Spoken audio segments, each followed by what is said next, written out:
You got it?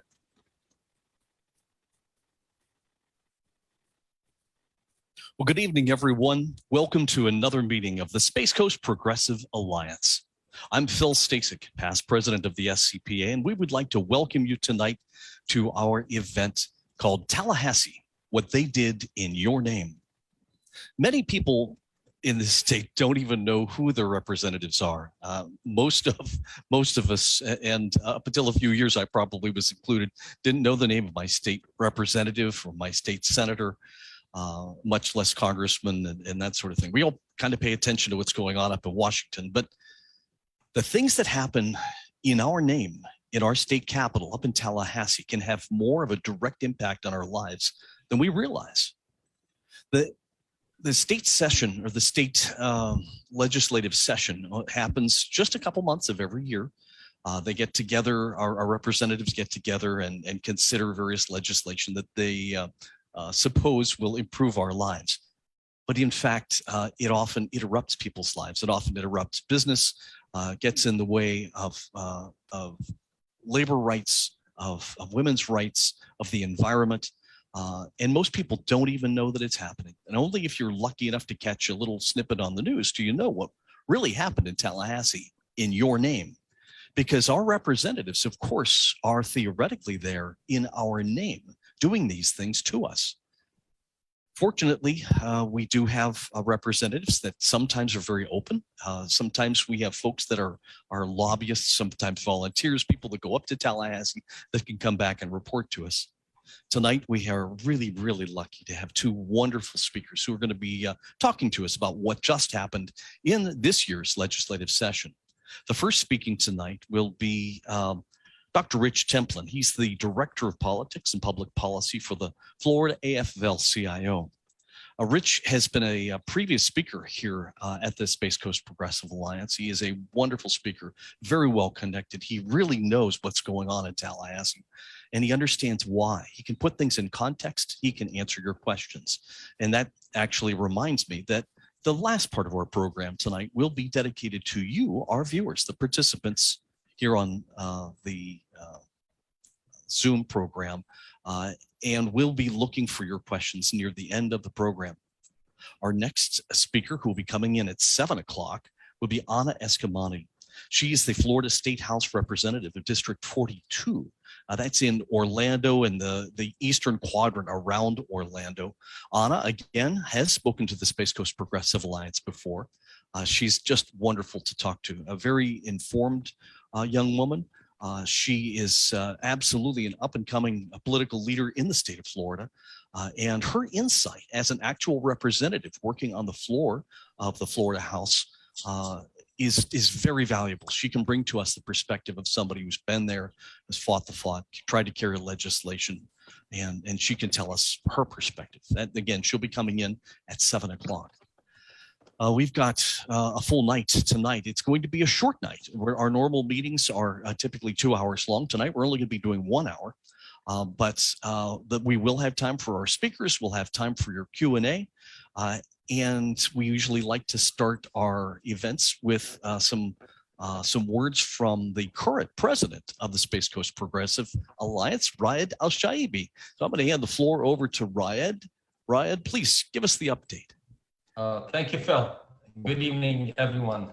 And on behalf of the board of Space Coast Progressive Alliance and the Action Project Committee, we welcome you to our first Thursday of the month event. It's a great program today. We were honored to have two great representatives, one representative from the state and one great speaker, Rich Templin and Eskamani. I think you'll all enjoy some of the knowledge and the information that we all need in this important aspect of our life through the state of Florida and how decisions get made on our behalf.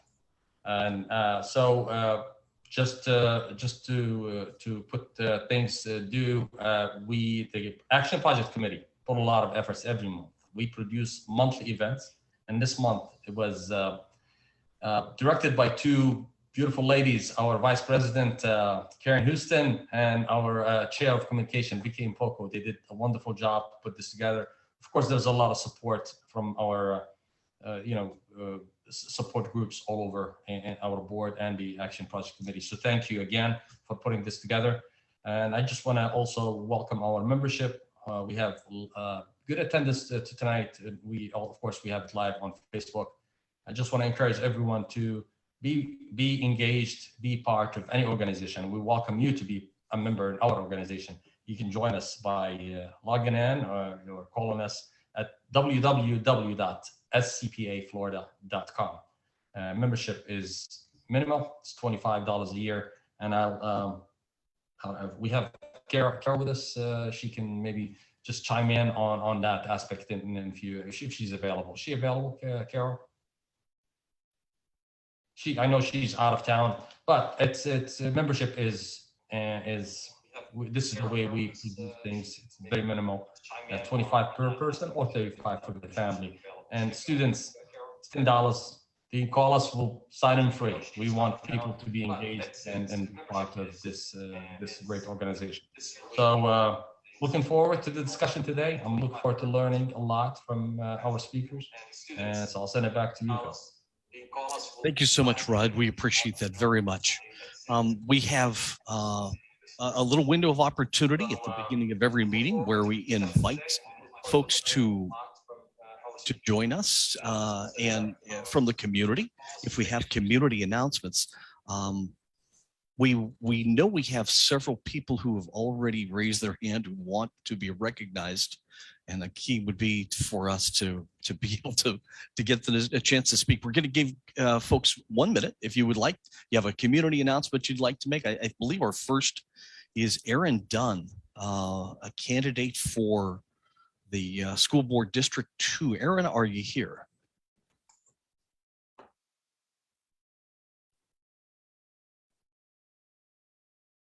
The joys of modern technology. We're getting Aaron's microphone up and running. Yes, she's coming off, but I've asked her on mute. Yep, I think I'm here. Can you guys Aaron, hear you've got me? 1 minute. Please tell us about what you're up to, what you're doing. Awesome. Thank you, Phil. Appreciate You're that. Hi, everybody. Good evening. My name is Erin Dunn, and I am currently running for Brevard County School Board District 2. For those of you who aren't sure, that covers Rockledge, Cocoa Beach, Merritt Island, and Cape Canaveral. I have been a public school teacher for 13 years.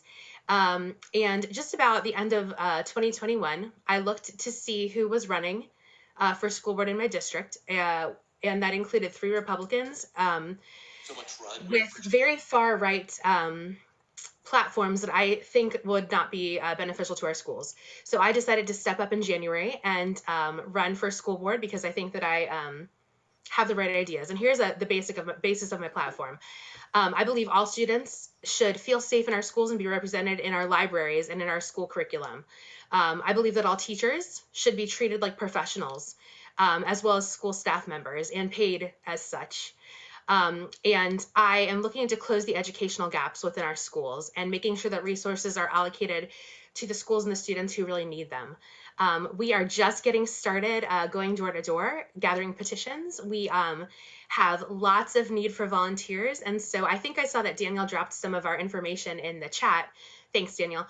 But I would love to throw my website in there. I'll look and see if it's in there. But anything that you guys would be willing to help with. Like I said, I have 3 opponents in this current race, many of whom have the backing of Moms for Liberty and Sheriff Ivey, and it's quite a race that I am in. But anything you can do to help me make sure that schools are safe and representative of all of our children would be much appreciated. Thank you. Thank you so much, Aaron. As is always the case, the Space Coast Progressive Alliance welcomes candidates from any organization, from any background, who want to speak to the audience. And we don't endorse candidates as a policy. However, we encourage our members to please get involved. One of the things that's so important in democracy, especially local democracy, is for everyone to do something. Pick a candidate, pick a race, get involved, offer people your help, your time, your money, whatever you can do. Just do something, because so many of us sit back, watch the television, we yell and we like to throw things, and but really you can change the world one candidate at a time. Elections have consequences, and that's kind of the theme of our show tonight, talking about the impact of what's happening in Tallahassee. But then again, they say that all politics is local. So even in the school board, your involvement can make a big difference. I know we have several candidates who are here tonight, and so I'm going to ask all of the candidates that are involved that are here tonight, please raise your hand. Use the little electronic hand. Aaron, we don't need you to do it because you've already spoken, but all those that are waiting to speak, please do raise your hand and we'll get you up on board. I see we've got Misty Belford, District 2. She is currently serving on our school board. Misty, you have the floor. If we can get you off of mute. Asking her to come off of mute now. And again, this is just a 1-minute presentation. Those of you that we're trying to give everybody a chance to have a moment. Our time tonight is short, 1 minute only. Misty, you have the floor. Hi. Can you Hey, guys hear me okay? we've got you. We hear you, but I don't see you. Yes. Hold on. Let me see if I can fix that.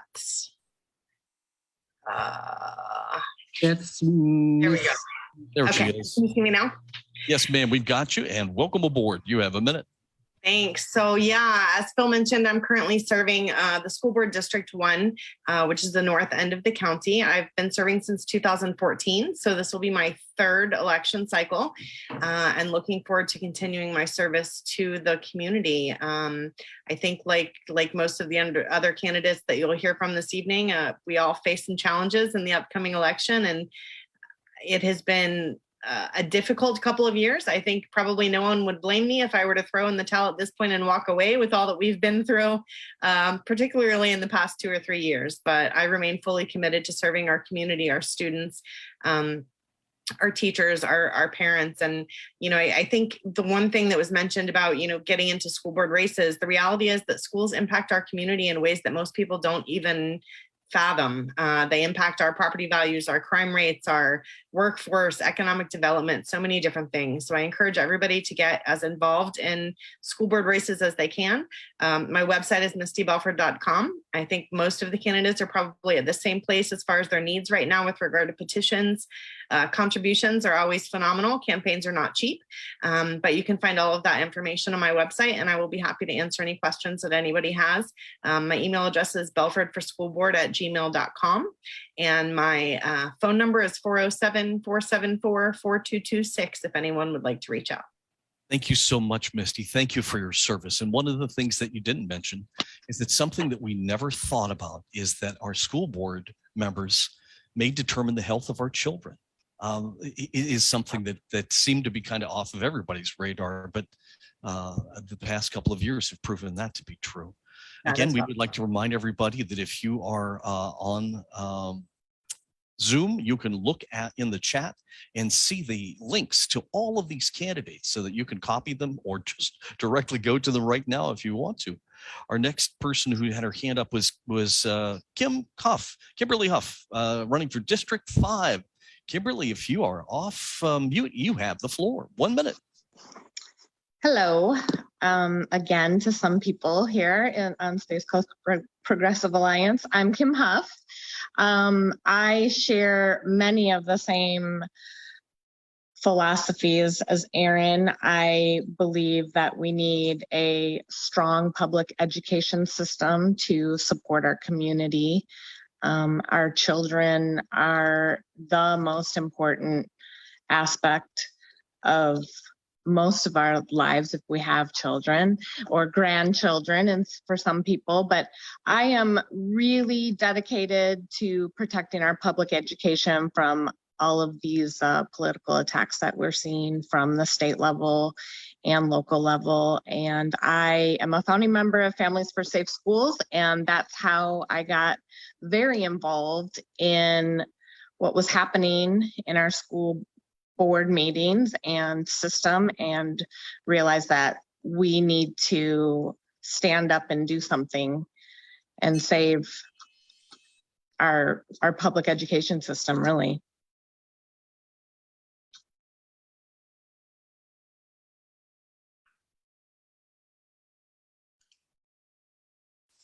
Thank you, Kim. I can't hear Phil. Phil, you're muted. Phil, you're muted. Oops, I wanted to say thank you once again for being with us, Kimberly. Thank you so much. the Hawkeye in the background, by the way, is really cool. I have to admit, the Grumman Hawkeye, something I would see on everybody's living room wall. Our next candidate, Anthony Yans, I believe he's the next in line. Tony, are you here? I saw him on the list, and I'm not certain that he's here. Maybe he is not. If you don't have your hand up, it's hard to see you. Again, anybody that's a candidate that we haven't called on yet, please raise your hand. Yes, Danielle is. I'm going to go for Danielle next. Danielle Dodge, running for Congress, District 8. She's got her hand up. And Danielle, if you can come off mute, you have 1 minute. You have the floor. Thank you. It's Danielle, by the way, just for everyone to know. And actually, I want to start with a question for all of you. Why are the freedoms of some more important than yours and mine?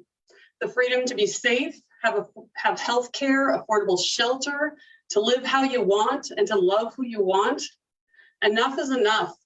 Human dignity, civil rights are non-negotiable. Life, liberty, and the pursuit of happiness are for all Americans. I have received many of a hand up in my life, and I'm very grateful for them. I wouldn't be here today without them. My successes have spilled over to my children and made them successful and will eventually affect their children. I'm Danielle Dodge, like they said, and I think we have no time to waste for the people or the planet. That is why I am running for Congress in Florida District 8. And I hope that you can join us on April 23rd at 12:30 at the Radisson in Cape Canaveral for an exciting leadership opportunity to put your talents and passion to work for an out-of-the-box movement ready to inspire a groundswell of momentum to retire Bill Posey. I hope you'll RSVP now online at votedodge.com. That's VOTEDODGE.com, or check out my social media. They're all at Vote Dodge on Instagram, Twitter, and Facebook. Thank you so much. And thank you, Danelle. I'm sorry for getting the name wrong there. Please excuse me. Again, Danelle Dodge, and the information is right there in the chat room. If you're on Zoom, you can just go right there, look at it. You can click on it. It'll take you right to the website. Thank you again. And by the way, your background is awesome too. I have to say that is a fantastic tropical scene. Makes us feel like we're in Florida. And let's see, any candidates that haven't gone yet, if you could please raise your hand, and that way we can recognize you. And I'm not sure if Joanne Terry is here. No, she is not. Joanne, let's see, Sandra Sullivan. She is not. And I think that may be it. Do we have any other people that have a community announcement, a 1 minute community announcement? If you could please raise your hand if you're not on our list, we haven't seen you. Daniel, have you seen anybody? No. I don't see anybody else with their hand raised either. And so if we've missed you, please forgive us, but we need to keep moving because our time is short tonight. I want to once again remind everybody that the Space Coast Progressive Alliance encourages you to please get involved. All politics is local. Our local races are so important. We don't endorse candidates, but boy, I tell you what, we can sure give them the floor and give them a chance to talk to you. And it is very, very, very important for people to be involved in their government, because when we fail to be involved, when we fail to pay attention, things are passed in our name that we sometimes don't like. And that brings us to our subject tonight. Our two speakers, again, our first speaker, Rich Templin, Dr. Rich Templin. He is the Director of Politics and Public Policy for the Florida AFL-CIO, one of the most knowledgeable political people you will ever talk to, especially here in the state of Florida. Remarkable guy who has spoken to our group before, and it's wonderful to have him back. At 7 p.m., we're going to have Anna Eskamani with us. So I'm going to hand the floor right now to Dr. Rich Templin. Rich, tell us what you know. Hi, Phil. Thank you so much. And as always, thanks to the Space Coast Progressive Alliance for all the really, really good work that you guys do. You know, I think if you had asked Floridians around the state, and actually many pollsters did, going into the 2022 legislative session, what should the legislature be working on? They all said the insurance crisis, the housing crisis, unaffordable rent, building safety after the Surfside disaster, fixing the unemployment insurance system that has still not been repaired since its collapse in 2020. None of those things were tackled during the 2022 legislative session. As a matter of fact, the Florida legislature usually has one job. The old saying, you had one job, and that's to pass a budget. This year they had two jobs, pass a budget and draw maps. Well, they had to stay late to do the one job, pass a budget. They couldn't do it on time. And we're coming back into a special session to finish the process of redistricting. The bottom line is the legislature spent almost all of their time exclusively preparing, designing, and disseminating campaign commercials for our Governor Ron DeSantis to run for president of the United States.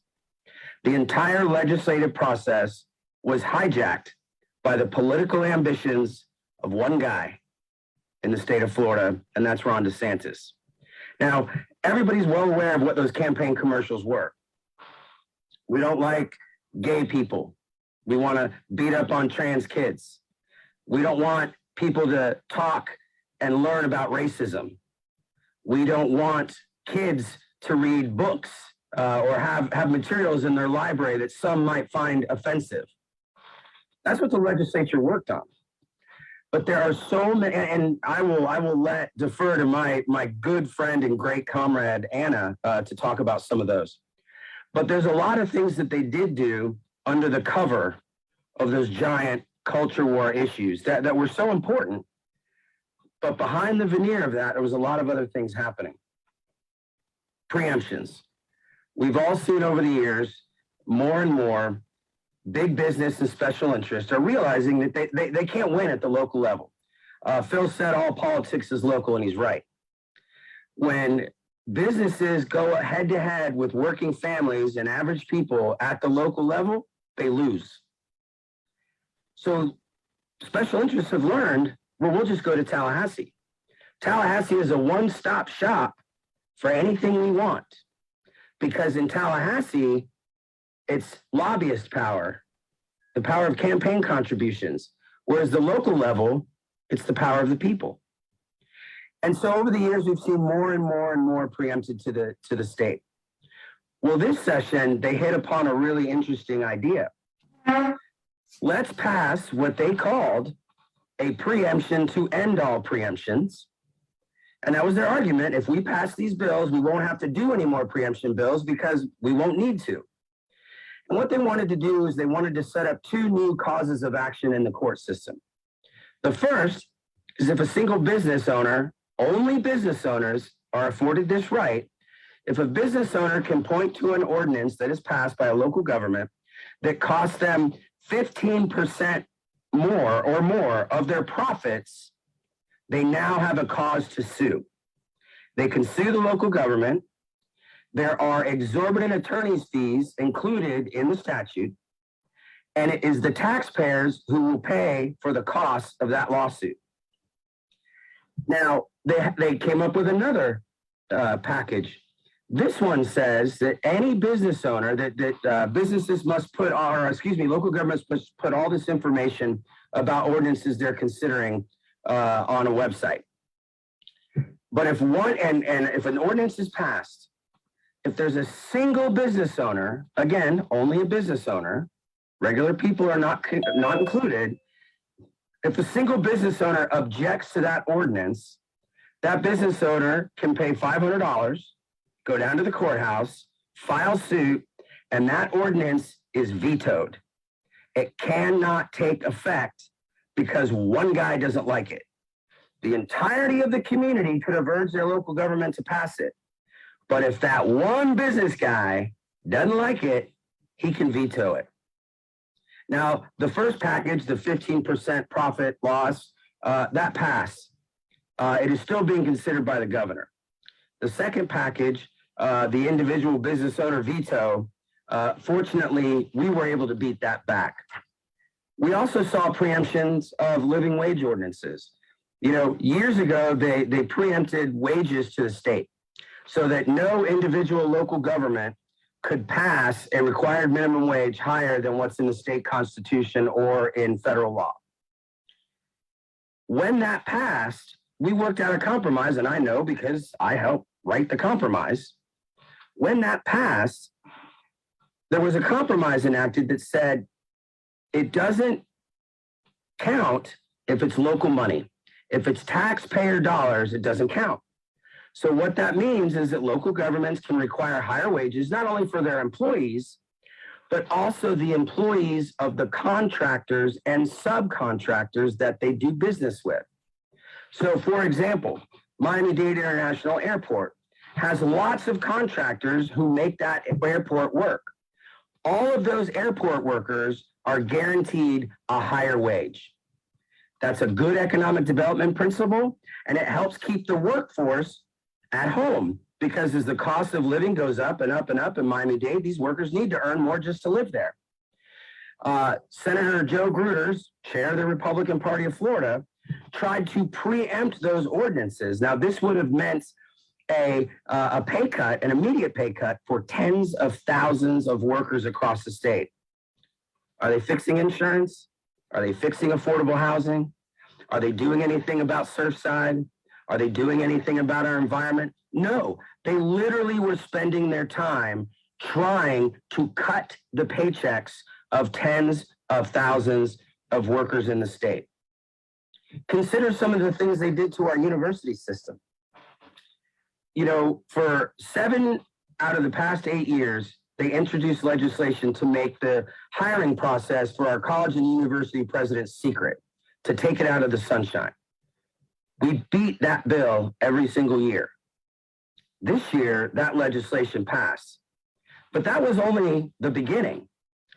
In the final hours of the legislative session, literally the final hours, the legislature tucked in all of these mean-spirited attacks on higher education in Florida. For example, there was a big dust-up when they wanted to appoint Richard Corcoran to be president of Florida State University, and they wanted to do it in a very unethical way. And the Southern Association of Colleges and Schools, the accrediting agency for all of the colleges and schools here in Florida, said, look, you can't do that. If you do this unethical thing, you're violating the rules of your accreditation. That made the politicians so mad that they passed legislation forcing every single college and school to change their accrediting agency. That is going to create chaos in our schools and our colleges and universities in the next 5 years. Also in the dark of night, they radically attacked the tenure process here in the state of Florida, literally talking about letting the Department of Education set up a tenure review process to challenge the tenure of all of our faculty at the colleges and universities. What top-tier academic is going to apply for a job in Florida after they pass this horrible bill? Now, we all know about anti-wokeism. Disney can't have racial sensitivity training. It can't be taught in schools. There's other legislation that's actually going to take books out of the library and maybe burn them about that. But what a lot of folks don't realize is in the final hours of session, they applied that same anti-wokeism principle to our colleges and universities. That could mean the literal destruction of entire departments in our universities, departments who actually teach critical theory, who actually teach critical race theory. That's why they're there. They could actually be destroyed by this legislation. We also saw, and you know, some of the other things that they didn't do. You know, they wanted to limit the citizens initiative process. They tried very hard to pass a ballot initiative or to pass a ballot amendment that would mean that citizens initiatives, only citizens, not the legislature, but citizens could only initiate initiatives, proposed amendments to change a government process or a government structure. That means the $15 an hour minimum wage, That means voting rights for returning felons. That means smaller class sizes. That means greater environmental spending. All of those would not have been permitted had this been in effect. And fortunately, we were able to beat that. They also spent a lot of time attacking unions. Once again, they filed legislation, all driven by interests outside the state. They tried to pass legislation that would decertify all of our public sector unions if they couldn't prove that they represented 50% or more of the population. They also wanted to say that no union member could have their dues automatically deducted from their paycheck. You know, employees at colleges and universities can get the cost of football tickets deducted from their paychecks. You can get United Way donations deducted from your paychecks. You can get the cost of parking deducted from your paycheck. Out of 144 authorized paycheck deductions, in the state of Florida, they wanted to take away just the one. And they only wanted to do it for teachers and other public sector workers while carving out police officers and firefighters. So while it is easy to point to the big campaign advertising culture war stuff that dominated the legislative process, this legislative session also saw the passage and the attempts to pass really, really bad stuff that will impact Florida's working families for years to come. And we also really just saw a complete denigration of the process. You know, there's always been, I've been up here for 20 years, and there's always been a certain honor amongst thieves. There's always been a certain intention to follow the rules as they are laid out. This year, we saw the rules for the House and Senate broken repeatedly over and over and over again in service to big corporations and the governor of the state of Florida. We really don't have a governor anymore right now. We have an emperor. And it is vital that we do something now to remove this emperor, because once these new rules, once this new idea, this post-Trumpist method of politics, takes hold and gets a strong foundation, there's no going back.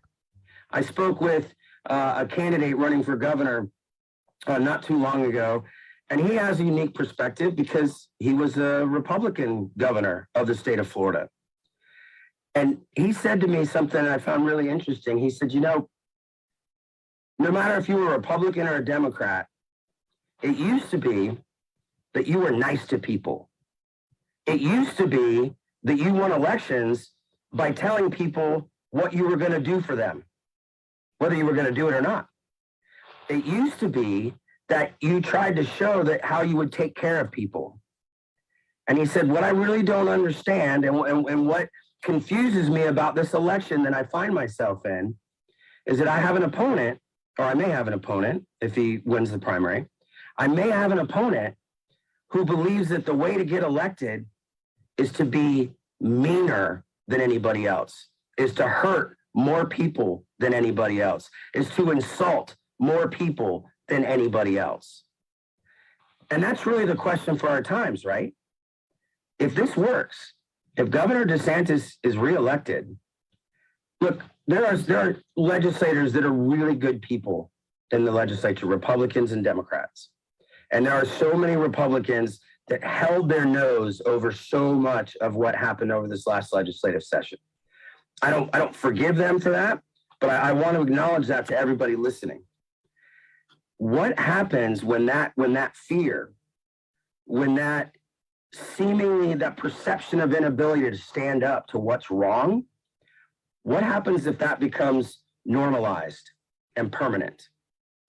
So the question of this election cycle and the questions that I've been reflecting on since the 2022 legislative session is, what is Florida? Who are we?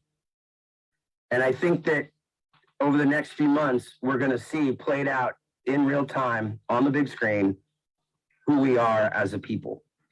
And so there were a lot of other pieces of legislation passed. And Phil, I don't remember off the top of my head where the question and answer period was, but I'm happy to take anybody's questions about the issues that I mentioned and any others. Rich will be holding the Q&A until after Representative Eskamani speaks. And that reminds me, it looks like Anna is in the house. First of all, that was Dr. Rich Templin, the Director of Politics and Public Policy for the AFL-CIO. And Rich, let me tell you, if we were back in our Front Street Civic Center, you'd be getting a round of applause, standing round of applause from our speaker, our folks. We are so glad that you were here. We're so glad that you were up in Tallahassee fighting for us. So thank you very much again. Well, not only would it be great to see everybody, but I would also not mind running over to the chart house after the meeting. So I missed that. It's great to have you, my friend. It's great to have Thank you, sir. And for those of you who have just joined us, this is the Space Coast Progressive Alliance.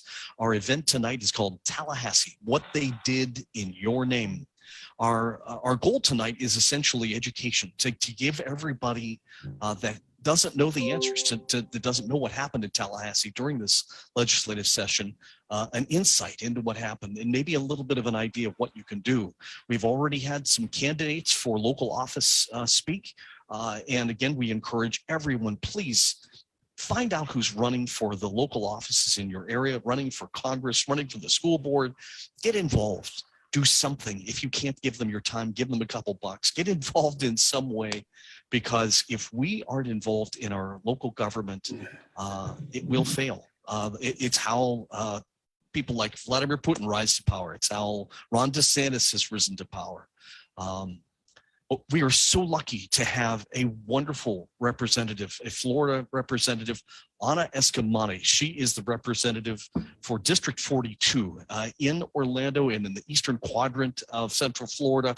It's in the new District 42. Anna, again, has been a past speaker, and we are so honored to have you back. Anna, thank you for joining us tonight. Welcome aboard. Anna, you have the floor. Thank you so much, Phil. It's great to be here with everyone. And of course, with Dr. Rich Templin, who is truly my brother in the fight and one of the most amazing advocates for workers you will ever meet. And we are so blessed to have him in Tallahassee holding the line. And he outlined such important issues around workers' rights that I'm looking forward to the Q&A so we can dive deeper into it. But of course, there are so many issues that took place this past legislative session that we are all still recovering.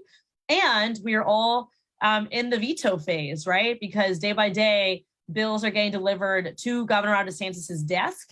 And it's up to us to ensure the public is plugged in and aware of what these bills are and the type of harm they will cause. And so again, my name is Anna V. Eskamani. I am proud to serve in the State House in Central Florida. I have a very, very big place in my heart for the Space Coast and for Brevard County, and actually have had the chance to work with many of you when I worked at Planned Parenthood. And I worked there for 6 years before I ran for office back in 2017. And through my work at People Power for Florida, which is our voter registration organization, we actually have not one, not two, but 3 Brevard County staff members. And so I feel really blessed that we get to do voter registration in Brevard County and work alongside whether it's our DCs or our issue-based organizations and helping to flip the direction of all of our counties, including Brevard. And with that said, I come to this work with clear eyes and a full heart. I'm the daughter of working class immigrants, born and raised in Orlando, and have really committed my life's work to advocacy and service. I work in the nonprofit sector, went to UCF for both my undergrad, my master's, and now getting my PhD. And I think one of the most important parts and moments in my life was getting to know my mom, who was an immigrant from Iran, like my dad, and worked multiple jobs to make ends meet. And then sadly, I lost her in 2004 to cancer. And that loss is something that motivates me every single day to honor her through action, but to also help make sure that other Floridians don't go through the same challenges, whether it's healthcare oriented or financially oriented, those same struggles that my family went through. I don't think if you live in the richest country in the world and one of the best states in the country, that you should have to experience those types of pains and challenges, at least not without a supportive and committed representative fighting alongside you. And this session was my fourth, and it was by far the most challenging. It was the session of culture wars, as I'm sure you've already heard, and every community you can think about was attacked. And that includes the LGBTQ plus community, Black and Brown people, immigrants, those who are marginalized when attempting to vote. We also saw attacks on rooftop solar with an effort to go after net metering being facilitated by some of the state's largest power companies like Florida Power and Light. And of course, on top of all of that, the abortion ban, banning abortion at 15 weeks with no exceptions of rape, incest, or human trafficking.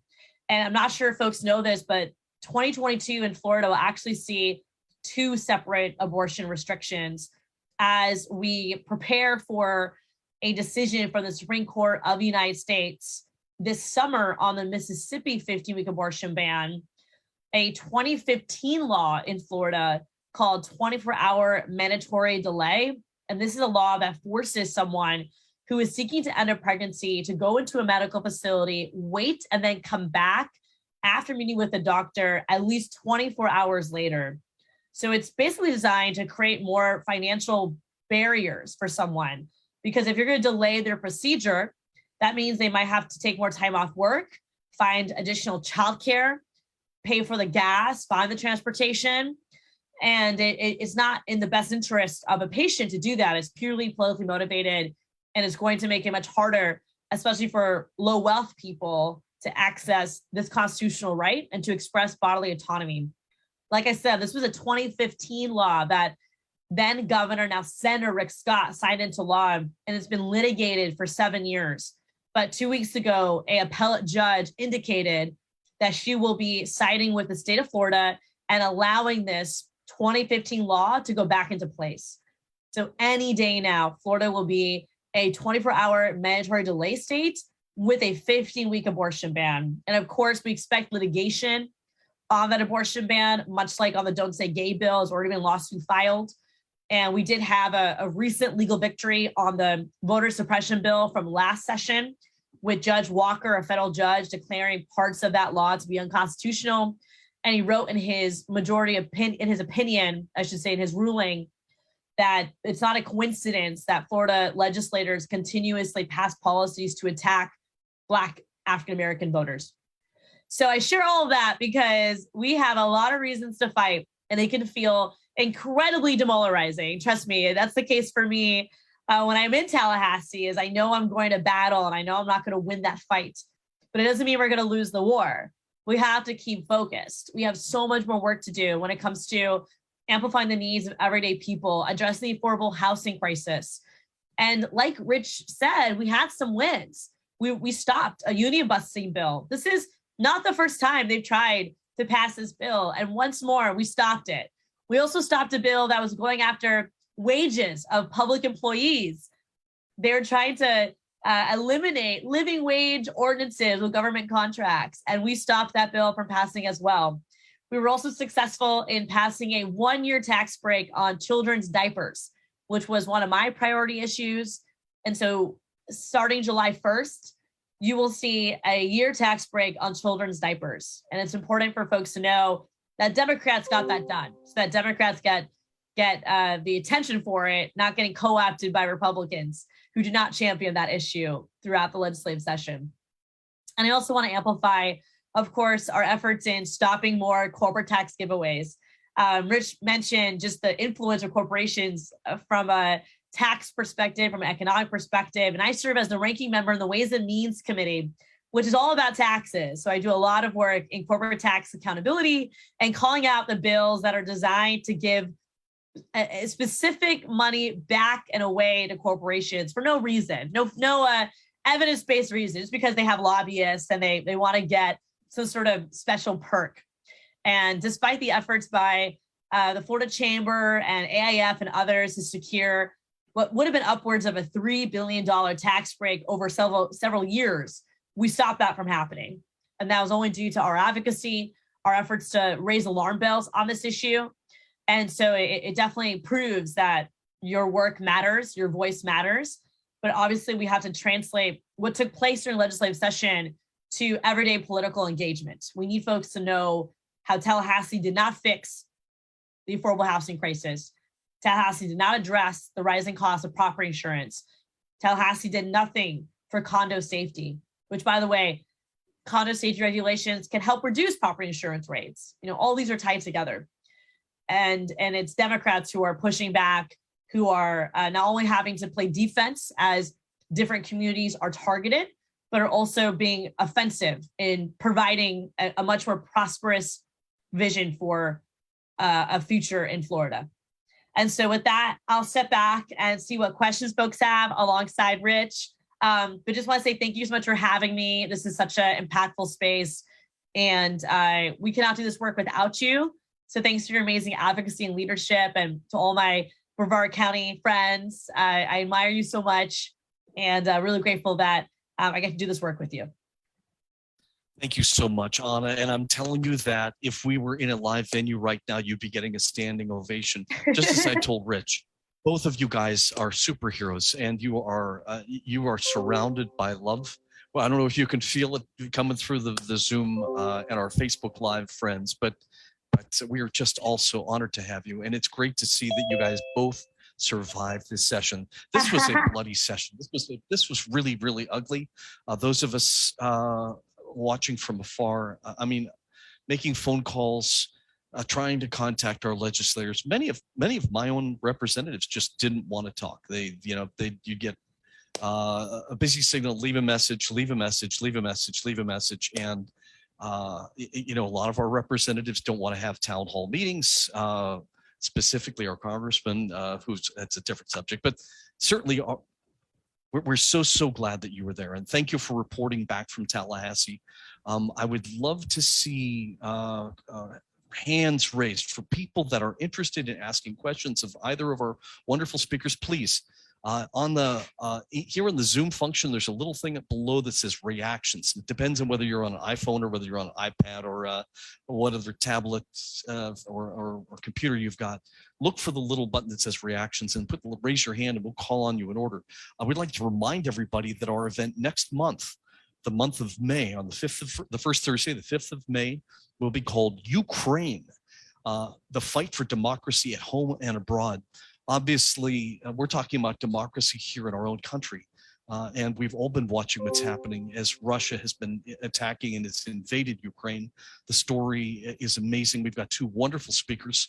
The executive editor of Florida Today will be our first speaker, Mara Bellaby. Her family is actually from Ukraine. I know she worked in Ukraine as a reporter. Also, Andre Belay, and Dr. Belay is a associate professor of English and Russian studies. Two fantastic speakers if you want to get up to speed on what's really going on behind the scenes in Russia and in Ukraine. Please join us next month, 5th of May, same channel, same time. We have our first speaker, Kevin Kurtz. Kevin, if you bring yourself off of mute and ask your question. Hi, yeah, my name is Kevin Kurtz. I use he, him pronouns. I actually go to UCF, but love me some Space Coast. I'm part of a lot of different student advocacy groups, including the Young Democratic Socialists of America. We've done a lot of progressive causes. I kind of wanted to ask Dr. Rich Templin if he thought there were things we could do on campus, like pressure our board to, go against a lot of these things that are campus targeted, like the hidden hiring, the anti-wokeisms, the taking union dues out of automatically deducting from paychecks, all that kind of stuff. Like what can students do to pressure their board or raise awareness on campus or stuff? Love that question, Kevin. On some of the issues that I mentioned that are going to impact universities, I think we kind of need to organize our infrastructure right now, because we're not really sure how some of this is going to be implemented. And, you know, the problem with university boards of trustees is they are all political appointments of the governor. So, you know, if you got all these folks on your board, you're literally talking Ron DeSantis. I mean, it really has to, you know, the organizing really may get to the point where we've got to do something to even legally, but make it difficult for our universities to function. You know, because, you know, I teach at Florida State, and, you know, what's essential at our universities is faculty and students and staff. I mean, and if faculty, students, and staff organize to, there's an amazing amount of work that they can do. What universities don't need, politically appointed boards of trustees. If you were to wipe out the boards at half of our higher learning, they would go on just fine. They wouldn't miss a beat. So it really, and I would love for you to reach out to me anytime in the near future. And let's talk about that a little bit more, because I think that we really are going to have to tap into some student activism to save higher education in Florida. You know, we did all this work collectively as a state, and I give the legislature some credit for that too. But to make ourselves number one in the nation.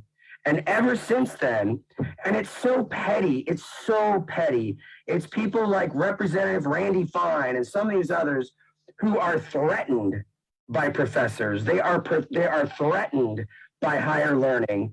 And some of this stuff is just so petty.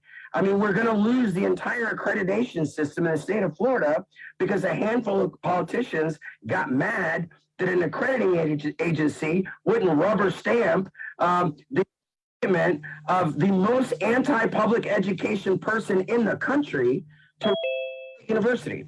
So, Kevin, I mean, it's a great question.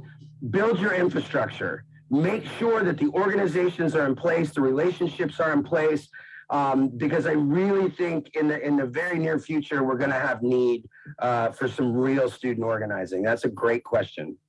And Anna, I'll bet you'd like to add in something. I know our time is ticking away on us here, but a quick reply and we'll move on to our next question. Sure. Well, I mean, I'm so grateful to all of our student activists and and organizers. And as a former UCF campus organizer myself, I know it's not easy work, but you are helping to activate such an important community of powerful young leaders.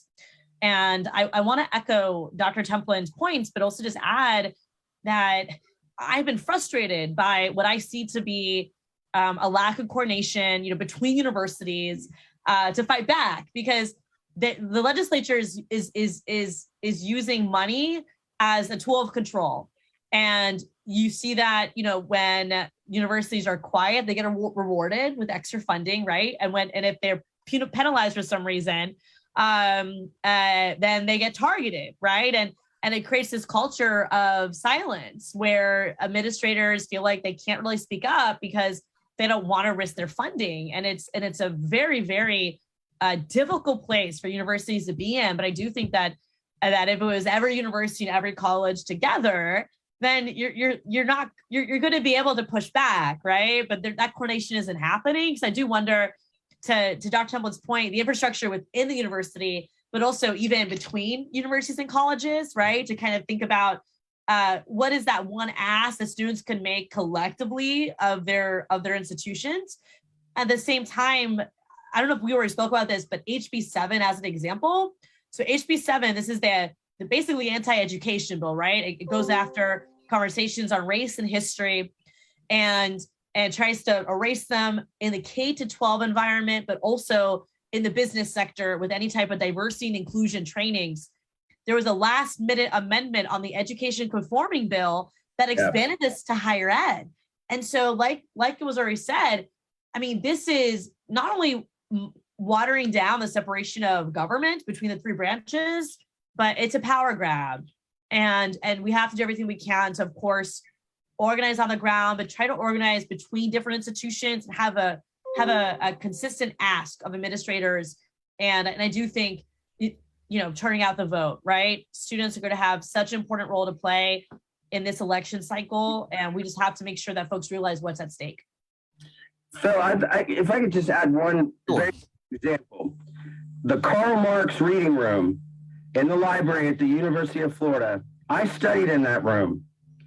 It has been removed after articles were published in right-wing media criticizing the university for having a Karl Marx reading room.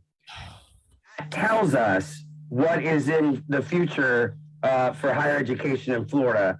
So again, Kevin, you're going to be on the front lines, dude. So thank you for the question. And again, my contact is in the chat. Reach out anytime.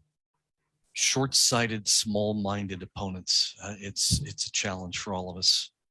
And I would like to remind everyone that we're running a little bit low on time. Our speaker's time is very precious tonight. Our goal is to limit our event to be 1 hour. I suspect we may be going over, depending on how many questions we have. I know Anna has limited time with us, but we have somebody who's got his hand right up, and that would be Bill McKay. Bill, if you could take yourself off mute, you have the floor. I am Bill McKay, he, him pronouns. Thanks for coming, Dr. Templin, and Anna, always great to see you. So we could talk forever about the LGBTQ issues, but really what I would like to hear from either one of you is what's happening with the maps and what will happen if one gets, what's going to happen with them at this particular point. That's what we're back in session for. What does it look like is going to happen? Well, I'll grab that one real quick first, and then Rich has actually been through this process probably more than I have, so I'm curious of your thoughts too with redistricting. So of course, every 10 years, the redistricting process takes place using data from the US Census.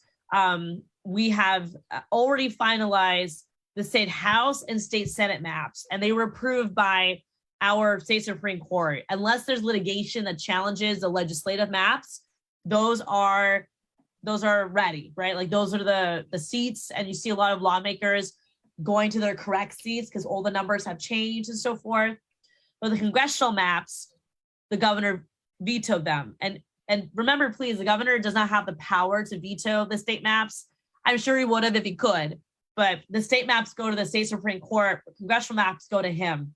So he vetoed them. And by the way, these were maps that were drawn to appease him.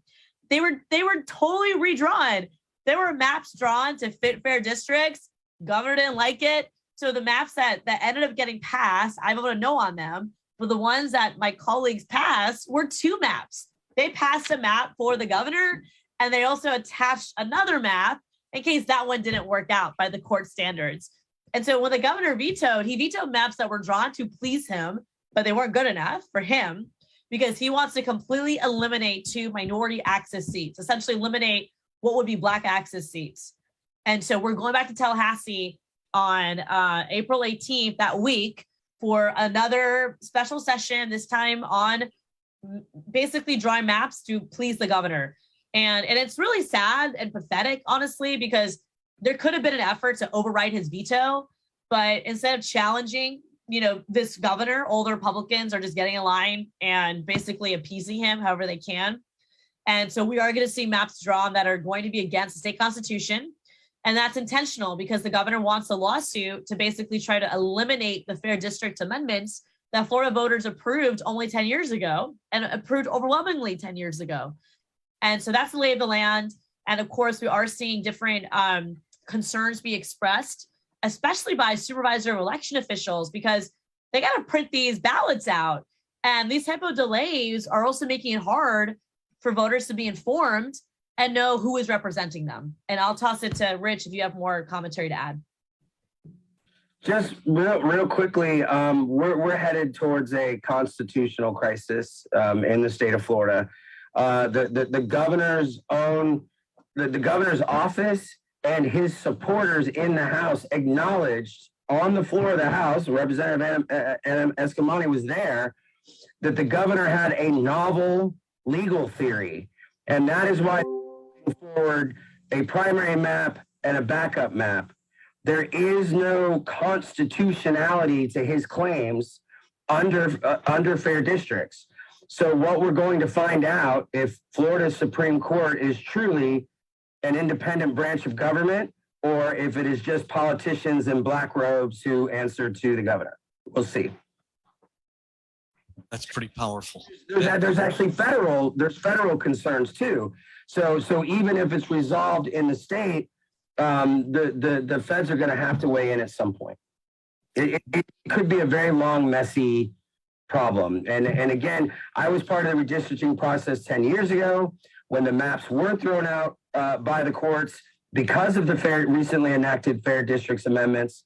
And we didn't get maps for two and a half years after redistricting was supposed to be over. The maps were not finalized. The state of Florida suffers from natural disasters every now and then. It seems that this year has been a man-made disaster, and it's like a slow-moving hurricane that's just sweeping over our state. Man-made disaster that we're going to be paying for years to come. By the way, I know we have more questions. I'm just curious, do we have any questions coming in from, I'm looking at our moderator to see if we have any questions that have come in from Facebook or not. No questions for Facebook, Phil. Okay, it appears that we don't have any yet at this point. So I see Ellie, you've been waiting for us patiently. If you could, I believe that's your name, Ellie. If you could take yourself off mute and please, you have the floor. Thank you so much. It's just a comment. Can you all hear me? Yes. Okay, great. Representative Eskamani, I have enjoyed watching you during my 30-minute lunchtime in my classroom, during my 30-minute planning time. Right after the kids get dismissed at 2 o'clock, I would turn it on. I have enjoyed watching you very much. I learned a lot watching you. I applaud you. You seem like you are on it. You are with it. You made me laugh a lot of times. You were not bashful at all if you made a mistake or whatever it was. I love your charisma that you have on that floor. Keep it up, girl. You got it. Oh my God, you're so sweet. And first of all, what a badass. You're like changing hearts and minds and inspiring the next generation of leaders. And then like after that long day watching the Florida Channel, like you are such a rock star. And so thank you. I hope you run for office one day because you clearly have a heart for it. And thanks for your kind words. It gives me a good morale boost. I appreciate that. And a union sister. Yes, solidarity forever.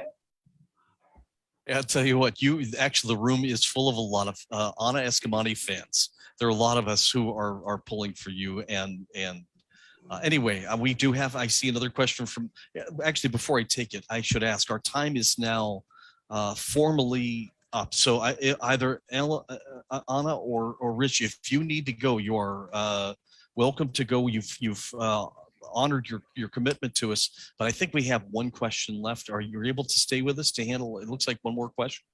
I see Ellen Jones, you have the floor. What, in your opinion, is the absolute most effective thing we can do for those of us who can only do one or two things? Right. Call. Yeah, it's such a great question, Alan. I appreciate you. My answer is get out the vote. I think all attention needs to turn to educating your neighbors, educating any folks who care about these issues, maybe aren't registered to vote, encouraging them to get plugged in.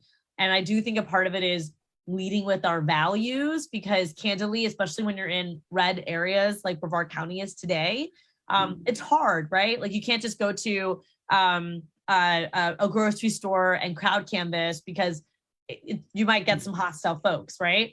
So with our voter registration initiative, Fuel Power for Florida, we have been doing voter registration at Brevard County bus stops, libraries, community events. We've actually been working with the college campuses in Brevard County as well. And though it is challenging, we're getting good feedback. You know, we actually just registered a vote in Palm Bay, a new citizen. and he registered to vote with us. And it's moments like that that give me a lot of hope for our future. And if we weren't there, I don't know who would have made sure he was ready to vote, right? So I think it's looking for ways that you can identify what we call like sleepy Democrats, right? Like Democrats who they're registered Democrats in your neighborhood, but they just don't vote. They haven't voted in a long time. Write a letter to them, give them a phone call. Like I almost feel like whatever energy that you're exerting, getting angry about this kind of stuff, right? Or the phone calls you make to a member of Congress or to a lawmaker right now. Now that session is over, we have the special session, but I mean, we're not going to be back in Tallahassee hypothetically until March of 2023. And between now and then you have elections. And so, looking at where can you be the most helpful, and with multiple statewide races happening, every vote counts.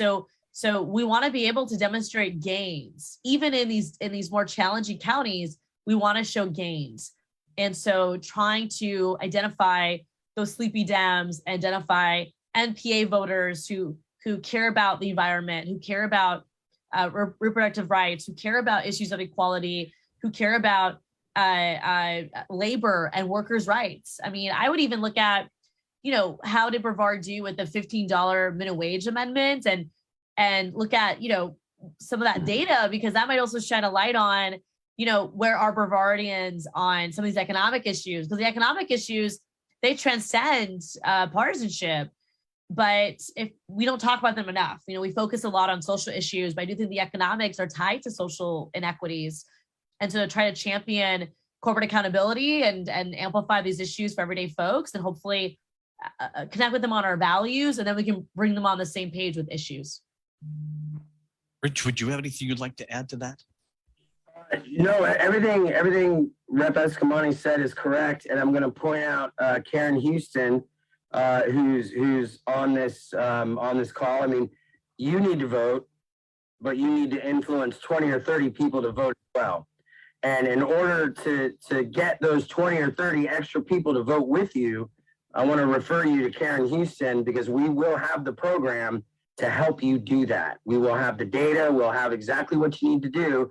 And if we can count on a few hours of time a week from you, we'll make sure that you get that 20 or 30 extra votes to go with you.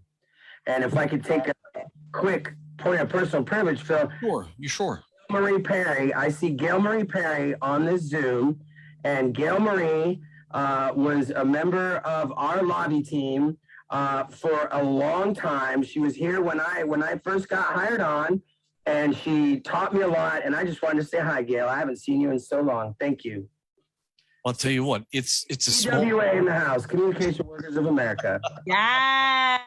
It's a small community, but you've got a lot of friends in the house. And in fact, I see we've got a couple of fresh questions that are coming up.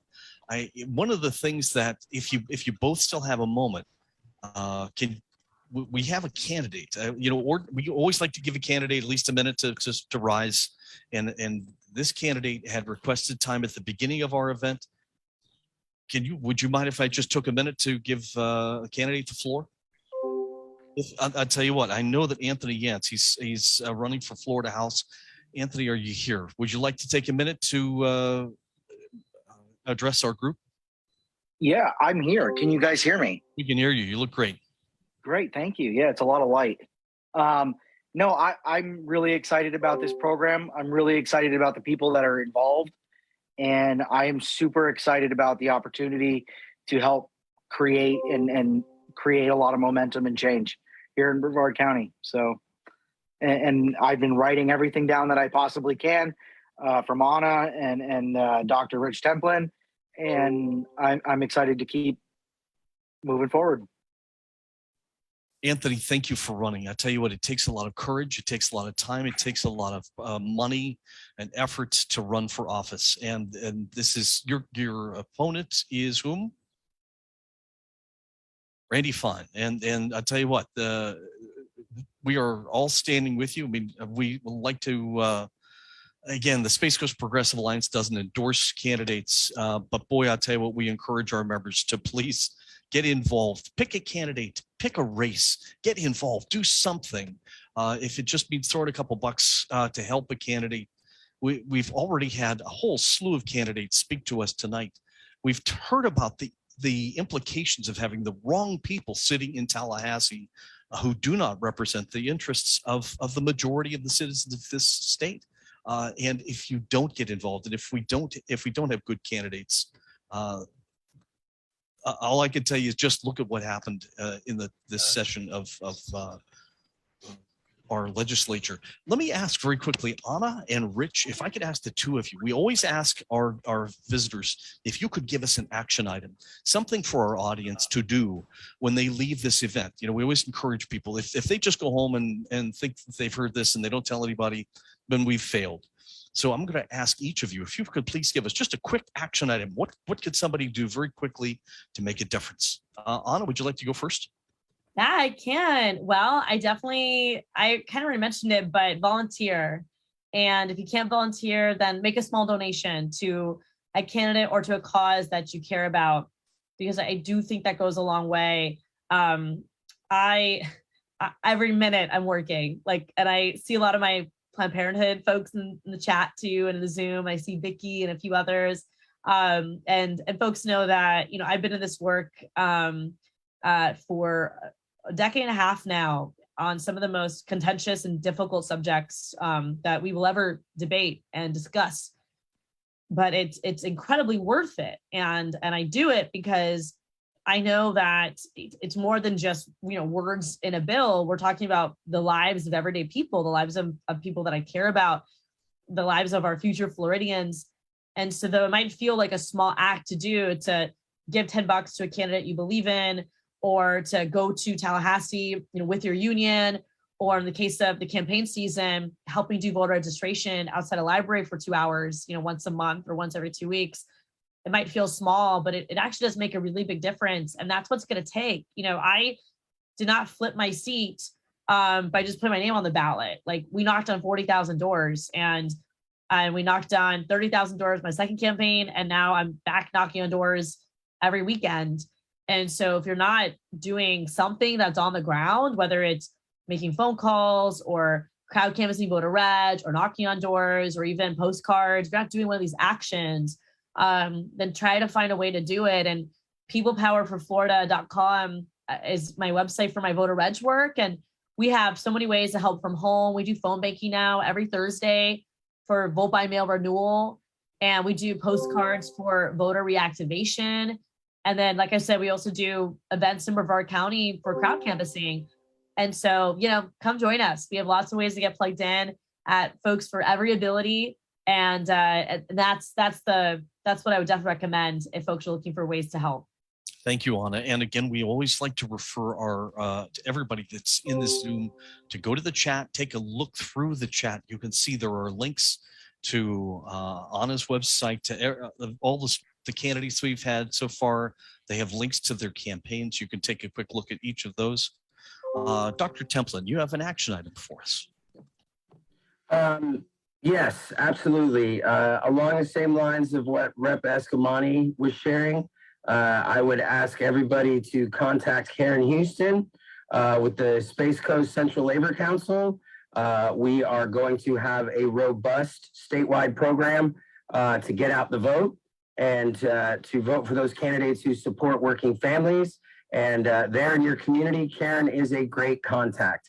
If that doesn't float your boat, then reach out to any other local organizations who are doing the same work. I can't attest to that, but I do know that we're going to have a robust plan based on data, based on what works, and we'd love to have you. And I see that we've got a couple of questions that have popped up. I don't want to drag you guys out too long. Anna, Rich, do you have another minute for another question, or should we just call it a night? I have 5. You got 5. Anna? I can take one more question. Dr. Bob Soroti, Professor Bob Soroti has had his hand up waving. And if you could bring yourself off of mute, I think you're going to be our last question of the night. We don't hear you yet. You're still on mute. And Let's see. Yeah, that's the joy of modern Okay, technology. we've got him off of, he should be taking himself off mute now. One more time, Bob. Give it one more click, and you've got the floor. There you go. You're up. I think you have the floor, Bob. You know what? We're not hearing you. Boy, we are not hearing you. Bob, we are. Can I ask the question real quick? If Bob is not available. Bob, I'm afraid we did not hear you. Can I throw in a question since Bob is not available? Actually, Bonnie Eda was ahead of you. Let's roll to Bonnie. If you can do this quickly, Bonnie, maybe we can get back and get Bob back in.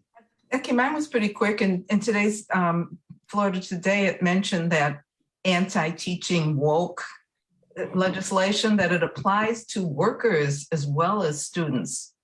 Can you comment about that and how in the world they can't actually train their working staff to be sensitive to race? Yeah. It's that simple. That's exactly what it's doing. Yeah, it's exactly what it's doing. And they called out like different companies that have diversity and inclusion trainings. And by the way, this absolutely would apply to like sexual assault prevention training. Like if that makes you feel uncomfortable and you don't want to be trained on how to not be a sexual offender in a workplace, that could potentially be deemed no longer available to you under HB 7. So yeah, it's a terrible piece of policy. I suspect it's unconstitutional and there will be litigation. But it is a whole different degree of causing havoc in our educational institutions and in the private sector. And like I said earlier, also higher ed. What is the punishment? There's cause of action. So there's supposed to be litigation essentially, like it's, parents to sue and corporations I'm sure would get punished separately. And then when it comes to higher ed, the punishment is performance funding. Your performance funding would be held back a year. Yeah. Rich, do you have anything you want to add to that? No, she's absolutely right. Republicans in Florida have always been against lawyers and against lawsuits, and yet they created more causes of action in the last 2 years than have been created in the last 2 years. It's as if we're in the twilight zone. It really is. There's no doubt. Bob Soroti, I'm going to give you one more try. I think you're off mute. We are not hearing you. I don't know. I think he has a mic problem. It's a mic problem. I'm so sorry, Bob. And our president, Rayed Al-Shaibi, I think let's defer to our president and give him the closing question for the night. Rayed. Thanks, Phil. I was just breaking my fast. I was fasting all day, but I'm ready to answer to a question. I'm not able to make that out. So, yeah. Rayed, we are getting a really bad audio signal from you. Speakers about the due process in a democracy. You know what? I believe that I was able to pick out something in there about the issue of democracy. Can you hear me now? I'm afraid you're badly broken. What was your question about democracy, Rayed? Can you hear me? You're badly broken. Try your question one more time. You know what? I think we're going to the due process. How can it be broken? Yeah, I'm afraid we don't have you, right. I'm very sorry. And the due process, how it's broken. Okay, due process. How is due process broken? Is that what you're saying? We've got just such a bad. I'm trying to understand how the due process gets. Yeah, you know what? I'm put it in the chat room too. Yeah. I'm sorry, buddy. Maybe you could type it in there, but I think we're essentially out of time. I do want to take a moment again to say thanks to our fantastic. Can you hear me now? We're only getting. The question was about the due process. How it can be broken. Okay, well, it looks like he's asking the question that he typed in, due process, how it is broken. Would either of you like to be able to take that one? How is due process broken? Well, I guess there really, there really isn't a due process. In particular with HB 7, the extension they created to higher ed. If you want to complain, first of all, anyone can file these complaints about HB 7, right? It doesn't even have to be someone who goes to the school. But if somebody wants to say that UCF broke the law on HB 7, usually you'd there's a penalty involved and it has to be proven that you broke the law in a court of law, right? There's some sort of due process to give the university an opportunity to defend themselves. The expansion of HB 7 to higher ed says a court of law can decide if the school broke the law, or the Board of Governors, which is oral appointments by the governor, or a standing committee of the legislature. So, for example, the same representatives who created this bill and voted on this bill gonna decide if the university broke the law or not. And it's like, it's so problematic. It takes away the separations of power, and it's not a legitimate due process at all. So it really tries to use intimidation and fear of retribution as a tool of submission more than anything else. Thank you very much for taking. Dr. Thompson. No, I wasn't sure what the question was. If the question is what's broken, like with the due process, like within the legislative process, like I couldn't tell. In the legislative process, and I want to say this, present company excluded, Representative Eskamani, I'm not including in this. Democrats have refused to enforce rules. It's that simple. We worked so hard to make sure that there were over 40 Democrats in the House, and they roll over, not individually, but as a caucus, they roll over all the time. They allow rules to be broken. The same in the Senate. There is so much collegiality that there is no loyal opposition. And so, I think that due process is still there, but it needs to be enforced. And Republicans are not going to enforce it on themselves. It requires the minority party, as long as they have the ability to do so, to enforce it. When Republicans broke rules in the past and there were over 40 Democrats in the House, you better believe every single bill was read in full on the floor. They had to bring in a computer reader that could read fast as a person to enforce that rule. Former Democratic leader in the House, Lois Frankel, held the entire House. She held it down. Nothing moved for 4.5 days. That can't happen now because there's not enough support in the caucus to do that.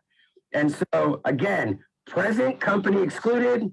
There's a lot of people that would be mad at me for saying this, but that is the truth. It is the truth, Reg. It is the truth. So many Democrats roll over and will not hold the line, and it's super frustrating. And just to add to that, I mentioned the net metering bill, the rooftop solar bill. This would destroy rooftop solar in Florida. And it's the only groups who want it are the big utility companies, and multiple Democrats voted yes on this bill. So, we have a lot of work to do in flipping this state. We also got to hold our own accountable. And it's frustrating because there were moments where Republicans did not have the votes, especially on any type of public records exemption. Like Rich was saying, you need 2/3 to approve a new public records exemption. And if we held the line, they wouldn't have it. And at the very least, candidly, if you need our votes, we should leverage that for something. And that never happens. There's never a strategy. They just pick off a few. And so those 3 Democrats will probably get something in the budget, and the caucus, doesn't have anything out of it. So yeah, and which is why I think every seat really does matter. And part of my work, part of my vision is to not only grow the caucus and make sure that we're stronger. And I should say that my 2 terms we are a smaller caucus, but I would argue we're a stronger caucus because we lost 5 Democrats, which we have to gain that back. But the Democrats that we did have were much more cohesive, less drama, and more focused. Though we did still lose people on some of these issues, we were much stronger than before, and my goal is for that to just get better. Well, for our audience, I'd like to remind you that our next event 1 month from now, that's the 5th of May, will be called Ukraine, the fight for democracy at home and abroad. Mara Bellaby, executive editor of Florida Today, Andre Belli, who is a doctor. He's the associate professor of English and Russian studies. And I'll tell you what, that will be a fantastic discussion. We hope you come back and join us next month for that one. Tonight, I think we hopefully can bring everybody off of mute to give a big round of applause to our 2 fantastic speakers who have given us extra time. And Anna Eskamani, the representative from State District 42 in Orlando, Dr. Rich Templin, Director of Politics and Public Policy for the Florida AFL-CIO, are great friends. Wonderful to see both of you. Thank you so much for all that you have done for us. Thank you all. Thank you. Look forward to seeing you soon. Thank you, everybody. Great Thank you very much. Thank you. Thank you. Thank you. Thank you so much. Have a wonderful night, everybody. Our APC will be staying on the call, and the rest of you, I'm going to say good night.